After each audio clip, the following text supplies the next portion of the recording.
Bonjour, c'est Céline. Aujourd'hui, j'ai envie de vous proposer une petite vidéo sur la bienveillance et tout d'abord la bienveillance vis-à-vis de soi-même. Alors pourquoi ce thème-là? Parce que cette semaine, c'était très présent dans mes consultations et échanges et voilà, j'ai envie de partager un peu à ce sujet-là.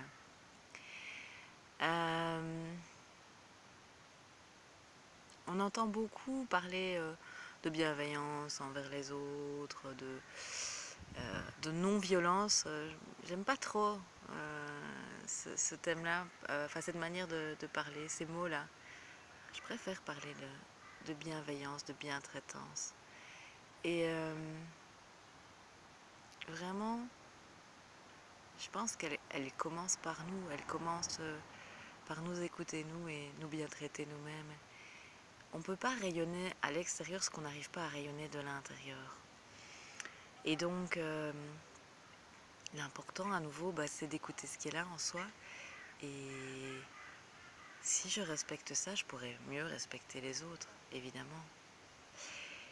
Et aussi, ça va avoir un impact au niveau quantique. Si moi, je me respecte moi, c'est comme si je proposais aux autres de se respecter eux.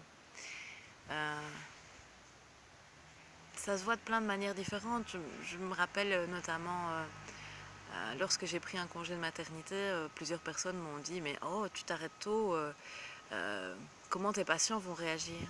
Et en fait, pour mes patients, c'était juste « C'est ok, puisque c'est ça qu'ils ont envie de mettre en place dans leur vie. Si moi je me respecte moi, eux ils se sentent respectés aussi. » Voilà, c'est aussi simple que ça.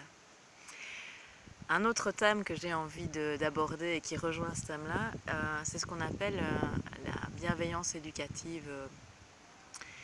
On en parle beaucoup partout en ce moment et je me rends compte que parfois c'est très mal compris par certains parents et ça me chipote du coup à l'intérieur de moi, donc j'ai envie de vous partager un peu des choses par rapport à ça. Parce que ce dont je me rends compte, c'est que certains parents comprennent mal et du coup sont dans ce truc de je vais m'oublier pour pouvoir être bien traitant avec mon enfant et bienveillant. Et donc je ne tiens plus du tout compte de mes propres limites, de mes propres ressentis. Et là on se plante. Ça va pas marcher, surtout avec les enfants qui sont hyper réceptifs à tout ça, à notre état intérieur. Et donc si vous voulez mettre en place ce type de style éducatif avec vos enfants, d'abord, toute première chose, vous vous écoutez. Vous pouvez accompagner votre enfant jusqu'à votre limite. Vous ne pouvez pas aller au-delà. Ça ne sert à rien. Ça ne sert à rien. Voilà. Est-ce que j'ai autre chose à partager avec vous sur ce sujet-là? Non.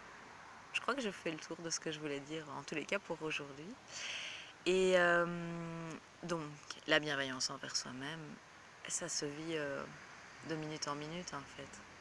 J'ai envie d'un verre d'eau, je vais me servir un verre d'eau. C'est aussi simple que ça. J'ai besoin d'une sieste, j'ai une semaine chargée. Ok, je m'octroie cette sieste. Voilà. Prenez du temps pour vous, écoutez vos besoins. C'est la clé. Ciao!